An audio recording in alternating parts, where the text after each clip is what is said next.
Hi and welcome to another Grumpy video. This week I've read these books. This is 2 stories in 1 volume of short stories or novellas in the In-Death series by Robb. But for this video I want to talk about this one, Possession in Death. And I'll warn anybody watching early that in order to fully talk about the issues in this story that I wanted to focus on, there are going to be some spoilers. Well, a lot of spoilers. So if you haven't read this book but really want to, you might want to skip this video now. If, on the other hand, you've already read this book and want to see if you have the same thoughts as I did, feel free to stick around. I did enjoy this book, as I usually do with the books in the In-Death series, but that said, there were a few things that I noticed in this book that I wanted to talk about. So within this story, there were 2 main issues that I had. One was the police's complete ineptitude in seeing what in hindsight was a totally obvious pattern of disappearances spanning many years, and the other was the supernatural element to the story.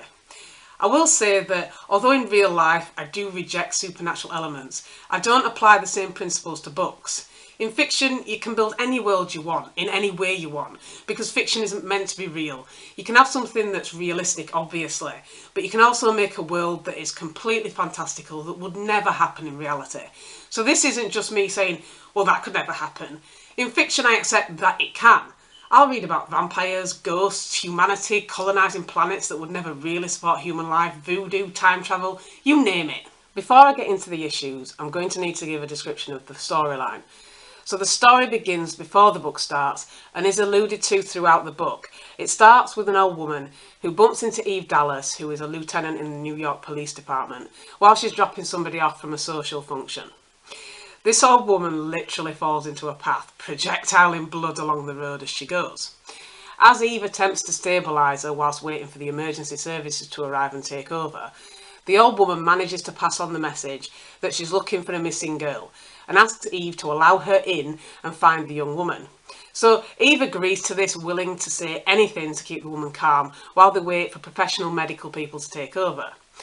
Even though she's pretty sure that the woman is beyond help at this point. And she's right, after passing on her message and getting Eve's agreement to pursue the case, the woman dies. And that's when the weird starts, because her preliminary examination of the corpse shows that the woman died several hours before she crashed into Eve and spoke to her. Her otherwise reliable equipment totally contradicted what she knew to be the case, that the woman had been alive mere minutes before. And in this futuristic world, such inconsistencies weren't really possible. Their equipment was pretty much infallible. Yet Eve and her companion knew what they saw, even though their state-of-the-art equipment disagreed with them. But that began the investigation into how the woman came to be in the state she was in when Eve found her, and who was the young woman she'd been looking for. As well as some seriously strange feelings that Eve had about the issue. Suddenly, she had memories that she shouldn't have had. She had personal feelings towards the young woman who was missing.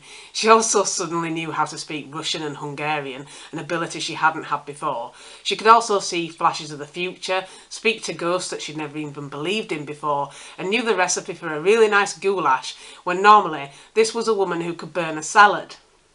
As it turns out, as the story goes on, Eve has been possessed by the spirit of the dead woman who she'd tried to save, despite the fact that she'd been long dead when they first met. And she'd formally agreed to this without realising what it was she was agreeing to in her efforts to calm the woman when she was trying to keep her alive. This woman, it turned out, was from a long line of gypsies and was a psychic. She'd made a blood oath without knowing it, to continue where the woman had been cut off, to continue the search for the woman's great-granddaughter. And that's where the story starts digging into the past events before the book started. A young girl in her early to mid-20s moved to New York to pursue a dream of becoming a dancer. Her family, who were very traditional, had been against the idea. They wanted her to stay at home and get married and start a family. Her great-grandmother had been the one who'd gone against what the family said and said that she should be allowed to follow her dream. And she'd done that, moving to New York, joining a dance studio, getting a job and juggling her work and dance studio commitments. Now everybody who spoke about the girl had good things to say about her, that she'd been reliable in meeting her responsibilities. She'd worked around her dance and work commitments, and she'd always been punctual, hard-working, until one day she just suddenly disappeared, with apparent planning as she'd taken her personal items with her, things that you would take if you meant to go somewhere. Phone, or link as they called in this version of reality, purse, personal items, etc. So either she'd planned to leave, which everybody agreed seemed out of character with the woman that they'd known, or she'd been abducted by somebody who had attempted to cover up that fact. This is where the issues began for me. Firstly, as the story progresses, it turns out that there had been a string of very similar disappearances of young girls over the years that could all be connected to the same dance studio. And yet, prior to this woman crashing into Eve in her animated corpse fashion, the police had somehow managed not to spot it.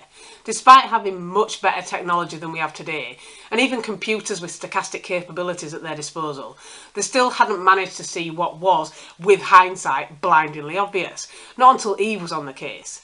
Which begs the question that exists even in real life. Why does it take a murder before the police will do anything? But maybe that's just me. As well as the fact that it wasn't until the old woman was murdered that the police actually took real interest in the case and joined the massive dots in that case to the other missing girls. If you've successfully abducted 9 women and done it without undue interest by the powers that be, wouldn't you just maintain that status quo? I mean, surely any murderer with an ounce of common sense knows not to rock the boat by committing a very public murder and leaving the evidence behind in the street. The killer had to know that this would prompt massive interest into a case that had so far had very little attention. That issue aside, the bigger one for me was the grandmother and her supernatural abilities. Now, this woman was known as a psychic. She did readings for people, she could tell you if you were going to get married, have a baby, the inside leg measurement of your future spouse. But for some reason that was never explained, she couldn't predict that if her great-granddaughter moved to New York to chase her dreams, something terrible would happen. Plus, when the terrible did happen, she had to make flyers and travel around the city trying to find her, questioning people, instead of, just seeing it. Not only could she not know in advance that her great-granddaughter would go missing, she also couldn't predict her own unfortunate, terrible event. She was jumped in an alleyway whilst taking the rubbish out. But if you knew your future murderer was lurking in the alleyway just waiting for an opportunity to hack you to death with a blade, wouldn't you just look at the rubbish and think, it can wait? It could at least wait long enough for you to call the police and tell them there's a murderer in the alleyway. But no, the woman happily went downstairs under the cover of darkness to throw out the rubbish and meet her miserable fate head on. And she didn't even take a weapon, cast a spell, nothing. If you're in your 90s, you're going to need something a bit better than a garbage bag to defend yourself against a crazed murderer. Obviously, as far as the story goes, if this woman had been able to see the future, she would have made sure that none of it ever happened, and the book wouldn't have been written. That, or it would have been a very different book, about a superstitious family who locked up a young woman to prevent her from going off to meet her grisly fate, and inadvertently became the abductors instead. So the great-grandmother had to die, without knowing that very important part of the future. But why didn't she know? I know I'm labouring the point here, but I think it's such an important one that it's worth labouring. Was there a special circumstance where you couldn't see the future if you were closely related to the person? If there was, it wasn't mentioned in the book at all. And even if there had been, how closely did you have to be related? I mean, if you go back far enough, we're all related. So is it first, second, third, 10th before this special circumstance disappears? And if so, how come she could see some details? Enough to be convinced that the young woman was still alive and captive behind a red door, but not enough to know where that door was or who was holding her there. And also, how come Eve, when she temporarily became able to communicate with ghosts, could get them to clearly state who had killed them and why, given their age, sex, location? This woman, with decades more experience of being a psychic, had not been able to get such clear messages. The only things she could see were vague enough to be accurate, but didn't get any details that were helpful until after the fact. But then the great-grandmother's abilities were passed on to Eve and saw her seeing flashes of clues about the whereabouts of the young woman, but those ones, unlike the ghosts that she encountered along the way, were always, again, suitably vague. There was an inconsistency in this supernatural ability that just didn't make sense to me, and there was no attempt to add any caveat, no matter how unrealistic, to explain the inconsistencies. I know that reflects how these kind of things are justified in real life, but this was fiction. There could have been an explanation offered, no matter how unrealistic in the real world. But no, the reasons were never given, and with the crime solved and the possession over, the great-grandmother has passed to, well, wherever she passed to, and isn't going to be offering an explanation anytime soon. So I guess we'll never know.